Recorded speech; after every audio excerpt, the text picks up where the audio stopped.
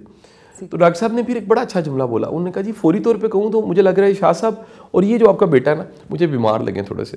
اچھا تو میں نے کہا جی آپ کو میں کیوں لگاؤں؟ انہوں نے کہا جی آپ کی آنکھوں کی سوجن بتا رہی ہے کہ آپ کی کوئی صحت. میں کہا جی میری نیند کا مسئلہ ہے. ان کے جی کیا نیند پوری نہیں ہوتی؟ میں کہا نہیں, نیند میری اللہ کا شکر ہے مجھے بغیر کسی میڈیسن کے بغیر گولی کے خود بخود نیند آتی ہے, لیکن میری نیند کم زیادہ ہوتی رہتی ہے میرے ٹاسک, میری ذمہ داریوں اور میری فکر مندی کی وجہ سے. پھر میری ایک عجب عادت اسٹوڈنٹ لائف سے تھی, میں رات کو اچانک اٹھ جاتا تھا اور پھر پڑھتا تھا, مطالعہ کرتا تھا, کبھی عبادت بھی کر لیتا تھا, اللہ توفیق دے دیتا تھا جائے نماز پہ کھڑے ہونے کی. دیکھا جائے اگر آپ علم حاصل کر رہے ہیں لوگوں کو دینے کے لیے یہ اٹسیلف عبادت ہے. تو کہہ لیجئے کہ یہ سارے کا سارا ایک میرا ایک باڈی کلاک اس طرح کی بن گئی کہ میں رات کو اگر اٹھوں تو پھر اٹھ جاتا, پھر میں لیٹا نہیں رہتا. پھر اٹھ کے میں آدھا پونا گھنٹہ ہل جل شروع ہو جاتی ہے میری, میں اس کو بیٹھ کے نہیں گزار سکتا, لیٹ کے نہیں گزار سکتا. اچھا اب واپس آتا ہوں, اس سکن گلو جو کر رہی ہے وہ بتاتی ہے کتنا کوئی ہیلدی ہے. میں ایک روکنا چاہوں گی, بڑی قطع کلامی معاف, مگر میں ایک بات یہاں پر ضرور کہنا چاہوں گی. دیکھیں اس طرح کے انٹرویوز اور انشاءاللہ ایک دن میں نے شاہ صاحب کو بٹھا کے کوئی ٹاپک پہ بات نہیں کرنی. I am going to take his interview and I want to know him in side out کہ یہ بیسکلی جو اتنی دنیا کو بدلنے والا انسان ہے یہ خود سے اندر سے کیا ہے. تو یہ ہم ایک اسپیشل کریں گے. مگر یہاں رک کے ایک بات جو میں کہنا چاہتی ہوں, اور یہ ہر بات کے اندر سے آپ کچھ سیکھ سکتے ہیں. شاہ صاحب نے جب بھی اپنی بیگم کا ذکر کیا ہے ہمیشہ بیگم صاحبہ کر کے بلایا ہے, اور یہ رشتوں کی خوبصورتی اور کامیابی کی نشانی ہے کہ آپ کس طرح سے اپنے اسپاؤس کو عزت دیتے ہیں. تو یہ جو عزتیں ہوتی ہیں نا جب آپ لوگوں کو دیتے ہیں, اپنے ان قریبی رشتوں کو دیتے ہیں, پھر لوگ سوال کرتے ہیں کہ آپ کے پاس اتنی عزت کیسے آئی. تو یہ جواب ہے کہ جب آپ اپنوں کو عزت دیتے ہیں نا تو اللہ اپنی جناب سے آپ کی عزتوں میں اضافہ فرماتا ہے. بہت شکریہ. جو بہن بات کر رہے تھے جسم کی صحت کی, یہ میں نے کچھ جنرل سائنس بتائے, اور بھی بہت سے ہیں لیکن مطلب کچھ جو ہیں وہ کہہ لیجیے نبض سے اندازہ لگا لیتے ہیں. ایک بڑے اچھے حکیم صاحب ہیں, وہ صبح کا جو فرسٹ یورین ہوتا ہے اس کو دیکھ کے مکمل سکین کر لیتے ہیں. اچھا, بڑے اچھے دوست ہیں. اب یہ سب کے سب کہہ لیجیے کہ فن ہے جس کے ذریعے جسم کی صحت کا پتہ لگتا ہے. اچھا اب آ جاتے ہیں کہ آپ کی ایک سول کی صحت ہے, آپ کی روح کی صحت ہے, پھر آپ کی دل کی صحت ہے, قلب جسے کہتے ہیں. آج کا کیونکہ موضوع ہے ذہنی صحت, تو مائنڈ جو ہے آپ کا یعنی برین, اس کے فنکشن کا نام مائنڈ ہے. تو دیکھنا پڑتا ہے کہ کوئی کتنا صحت مند دماغ ہے, ذہن. تو اس کے کچھ سائنس ہیں, آپ اجازت دیں تو میں وہ آپ کے ساتھ کئی سائنس ہیں, میں کچھ سائنس کی آج بات کروں گا. ایک بات یاد رکھیے گا, جو جتنا صحت مند ہوتا ہے اس کو سمجھانے کے لیے امام غزالی نے کیمیاء سعادت میں بڑی اچھی مثال دی.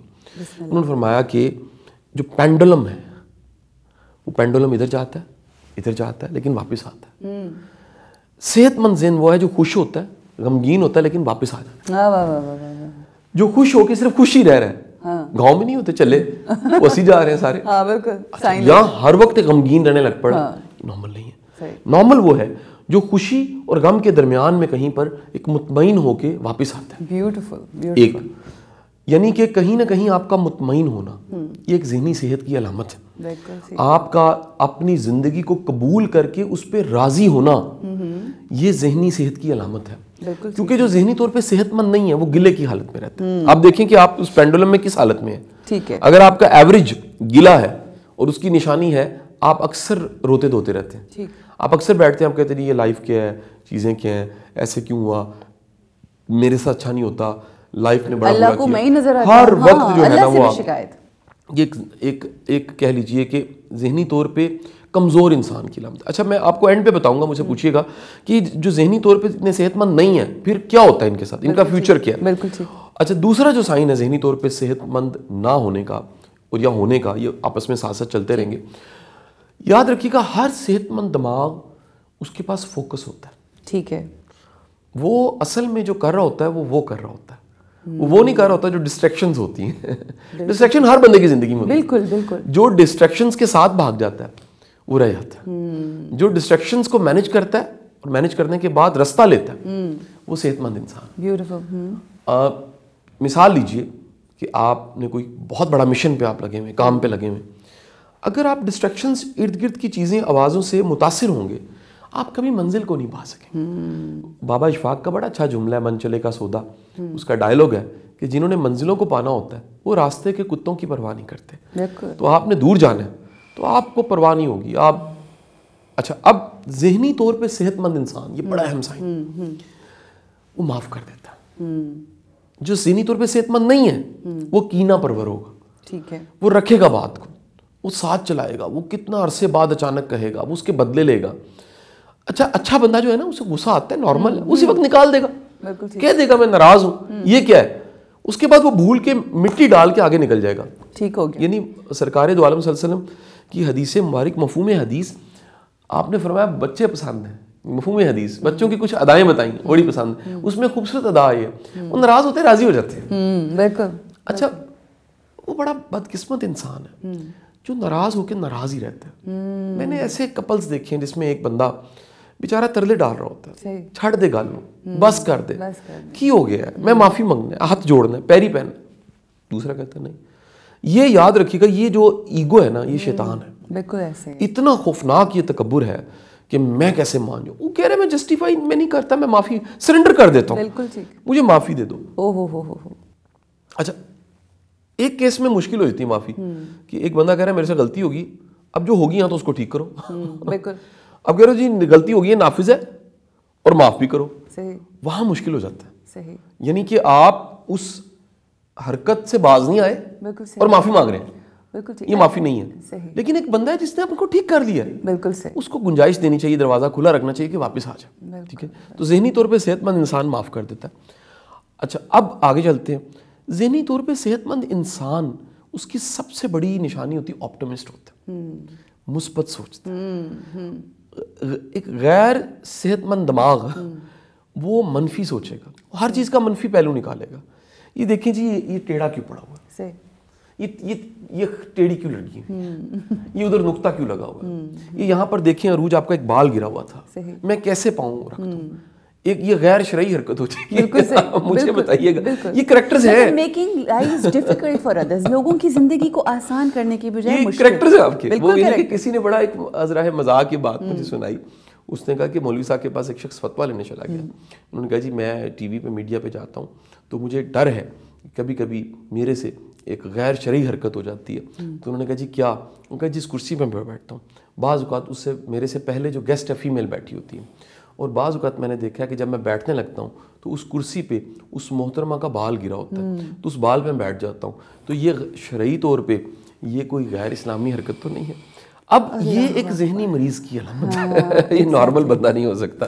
ایک بات یاد رکھیے گا, صحت مند دماغ صحت مند چیزیں سوچتا ہے, صحت مند مستقبل کو سوچتا ہے. صحت مند دماغ آنے والے وقت پہ امید رکھتا ہے, امید باندھ کے رکھتا ہے, وہ آپٹمسٹ ہوتا ہے. دیکھیں جنت کیا ہے, ایک حقیقت ہے, اس میں کوئی شک نہیں, لیکن امید بھی ہے بالکل کہ جانے کا آگے انتظار ہو رہا ہے, کہیں بالکل آگے انعام ملنا ہے. بالکل. اچھا شاہ صاحب یہ بتائیے کہ نفسیاتی جو بیمار ہوتا ہے شخص, اس کا اپنی نفسیاتی بیماری کو ایکسیپٹ کرنا کتنا ضروری ہے اپنے آپ کو ٹھیک کرنے کے لیے, اور کس طرح سے علاج کیا جا سکتا ہے ایسے لوگوں کا؟ اچھا بہن, سب سے مشکل علاج اس شخص کا ہے جس میں ایگو ہے. بالکل ٹھیک. وہ مانے گا ہی نہیں. ایک بڑا مزے کا میں نے ایک بلاگ پڑھا, اس میں امریکہ کے کسی رائٹر نے لکھا تھا. اس نے کہا کہ 100 لوگ کلاس میں موجود تھے, تو وہاں اناؤنس کیا گیا کہ 100 لوگوں میں سے اگر کہیں 100 ہوں تو 3 جو ہیں وہ ذہنی طور پہ نارمل نہیں ہوتے. اچھا. وہ ذہنی طور پہ صحت مند نہیں ہوتے, 3. ٹھیک. تو فوری طور پہ سب کو کہا گیا کہ آپ کے ذہن میں فوراً کیا خیال آیا؟ تو 97 کے دماغ میں آیا ہم تو نہیں ہیں، یہ نارمل تھے. جو ریفلیکٹ کر سکتا ہے وہ نارمل ہے. کتنی بڑی بات. 3 کو آیا ساری دنیا ہوگی، ہم نہیں ہو سکتے. ذہنی طور پہ صحت مند انسان اپنے آپ پہ ڈاؤٹ تھوڑا سا کرتا ہے کبھی کبھی. وہ چیک کرتا ہے کہ میں نے کیا کیا، مجھے کرنا تھا کہ نہیں کرنا تھا، مجھے ریئیکٹ کرنا تھا کہ نہیں کرنا تھا، مجھے اس طرح کا رسپانس کرنا تھا کہ نہیں. اسے پچھتاوا ہوتا ہے. اچھا پچھتاوا ایک حد تک نا، ایک تو بیماری ہے پچھتاوا. ٹھیک ہے. اچھا پھر ایک بات یاد رکھیے گا، ذہنی طور پہ صحت مند انسان چینج کو ایکسیپٹ کر لیتا ہے. بالکل ٹھیک. آنے والی تبدیلیوں کو. جو بندہ چینج لور نہیں ہوتا، ویسے چینج لور بڑا مشکل کام ہے، لیکن جو چینج کو ایکسیپٹ نہیں کر سکتا، جس میں شائنس ہے کہ نہیں میں وہاں جاؤں گی یا جاؤں گا تو کیا ہوگا، سارے مجھے دیکھیں گے. ایک صحت مند انسان، یہ بڑی ایک میں گہری نشانی بتا رہا ہوں، وہ جیسا دیس ویسا بیس بنا لیتا ہے. وہ بڑی تیزی کے ساتھ اپنے آپ کو ویسا کرتا ہے. وہ پڑھے لکھوں میں بیٹھے گا ان کے لیول پہ جا کے کھیلے گا، ان پڑھوں میں بیٹھے گا وہ جٹکی زبان میں بات کرے گا. وہ کسی بھی ماحول میں ہے، اس ماحول کے اندر اس کی کنورژن بڑے آرام سے ہو جائے گی. وہ ٹرانزیشن اس کے لیے ایزی ہوگی. جو تھوڑا سا سٹبن ہے وہ جا کے نا روم میں رومنز کے رول نہیں لگائے گا. بالکل. وہ روم میں جا کے اچھرا کے رول لگائے گا. بالکل صحیح ہو گیا. بالکل. وہ تو اچھرا نہیں ہے. کیا خیال ہے؟ آپ جائیں والز مارٹ اور آپ جائیں دنیا کے مین سٹورز پہ اور آپ جائیں جناب بڑے کسی سٹور پہ اور ادھر جا کے کہیں کہ بانو بازار والے سوٹ نہیں مل رہے. بالکل ادھر تو نہیں ملیں گے آپ کو بانو بازار والے سوٹ. آپ کو اس دنیا اور اس ماحول میں جب آپ فش اینڈ چپس کھا رہے ہیں تو آپ اس کو فش اینڈ چپس کو روٹی کے ساتھ توڑ کے کھانا چاہتے ہیں نا، وہ نہیں بنا ہوا اس کے. بالکل صحیح. آپ کو کانٹا پکڑنا ہے، پھر آپ کو پتہ ہے کس ہاتھ سے پکڑنا ہے، کدھر سے چھری پکڑنی ہے، کیسے کھانا ہے، کیسے منہ میں ڈالنا ہے. جب کھانا ختم ہو جائے تو پھر کیسے کانٹا اور چھری رکھنی ہے، اس کا مطلب ہے ختم ہو گئی. وہ پھر ویسا ہو جاتا ہے. لیکن وہ جب جھٹکے انداز میں بیٹھا ہوتا ہے اس کو یہ کنورژن اس کے لیے بڑی آسان ہوتی ہے. ایک بڑا اچھا جملہ ہے، میں نے کسی زمانے میں شاید براک اوباما کی آٹوبایوگرافی میں پڑھا. اس نے کہا دنیا کے ذہین ترین انسان کی ایک نشانی ہے. ٹھیک ہے. وہ نشانی یہ ہے وہ اپنے فیس کے ایکسپریشنز کو فیو سیکنڈز میں چینج کر سکتا ہے. اچھا ظاہری ایکٹنگ ہے، لیکن یہ کنٹرول دنیا میں سب سے بڑا کنٹرول پتہ کیا ہے؟ آپ کو اپنی کمیونیکیشن پہ کنٹرول ہے. بالکل ٹھیک. بالکل ٹھیک. مطلب آپ دیکھیں جس طرح سے آپ جس سیٹ پہ بیٹھے ہوئے یہاں پر بے انتہا مختلف مزاج کے لوگ آتے ہیں اور کس طرح آپ ایک ہی لیول میں اور ایک سٹائل میں اور ایک ٹون میں ان سے بات نہیں کر سکتے. So you have to have different style اور ڈفرینٹ انداز میں ان کے لیول پہ جا کے ان کو سمجھ کے کرنا ہے. بالکل. یہ بڑی ایک بڑی ہی خوبصورت بات، ذہنی طور پہ صحت مند انسان جو ہے وہ اکیلے بیٹھ کے بور نہیں ہوتا. جو ذہنی طور پہ صحت مند ہے. اچھا یہ بڑی گہری بات. اپنی کمپنی کو انجوائے کرتا ہے. اپنی کمپنی کو انجوائے کرنا سائن ہے کہ آپ صحت مند انسان ہیں. کیونکہ وجہ کیا ہے؟ جب آپ کے ساتھ کوئی نہیں ہوتا تو آپ خود ہوتے ہیں. آپ خود ایک بڑی بور کمپنی ہے، آپ خود ایک بڑی اذیت ناک شخصیت ہے. بالکل. تو سب سے زیادہ اذیت تو آپ اپنے آپ کو دیں گے. ایسا ہی ہے. اسی لیے دیکھیے امام علی نے فرمایا کہ مومن وہ ہے جو تنہائی کا مومن. آپ کی تنہائی. واسف صاحب کا اس پہ بڑا شاندار جملہ ہے. انہوں نے فرمایا کہ جاننا چاہتے ہو قبر میں تمہاری حالت کیا ہوگی؟ جو تنہائی میں حالت ہے وہی قبر میں. اوئے ہوئے ہوئے ہوئے ہوئے. کلیئرٹی. کیا بات. کلیئرٹی. کیا بات کہ یار جو تم آٹو بیٹھ کے سوچتے ہو، جو بندہ اپنے 2-4 گھنٹے اگر اسے گزارنے پڑ جائیں اس کے بغیر. بالکل. یہ تو کمپنی ہے نا. یہ تو ایسی ویسی کمپنی ہے، ایسی خوفناک کمپنی ہے کہ آپ ساری دنیا اس کو چھوڑ کے آپ اکیلے بیٹھے ہیں، کوئی پاس نہیں ہے اور آپ کو 2 گھنٹے 3 گھنٹے اپنے ساتھ بیٹھ تو کیا کریں گے؟ جو گزار لیتا ہے وہ صحت مند ہے. جس کو اذیت محسوس ہوتی ہے، جس کو کوفت محسوس ہوتی ہے. اچھا آخری بات، جو ایک خیال آیا ہے اور وہ خیال کے ساتھ ہائی جیک ہو گیا وہ صحت مند نہیں ہے. اچھا. جو خیال آیا اور جھٹک دیتا ہے، لا حول ولا قوت الا باللہ. کیوں ہے؟ آپ اپنی طاقت چھوڑتے ہو، اس کی طاقت کو مانتے ہو. تو لا حول ولا. اسی لیے وسوسوں پہ وہموں پہ یاد رکھیے گا، وسوسہ وہم خوف ذہنی طور پہ مریض بنانے کا سب سے بڑا سورس ہے. بالکل ایسے ہی. بہترین گفتگو ہو گئی جی. اب جتنے دیکھنے والے ہیں، اور وہی والی بات جیسا کہ شاہ صاحب نے کہا نا، سب سے پہلے تو اپنے آپ سے سوال کرنا ہے کہ کہیں ان 3 لوگوں میں ہمارا شمار تو نہیں ہوتا. اور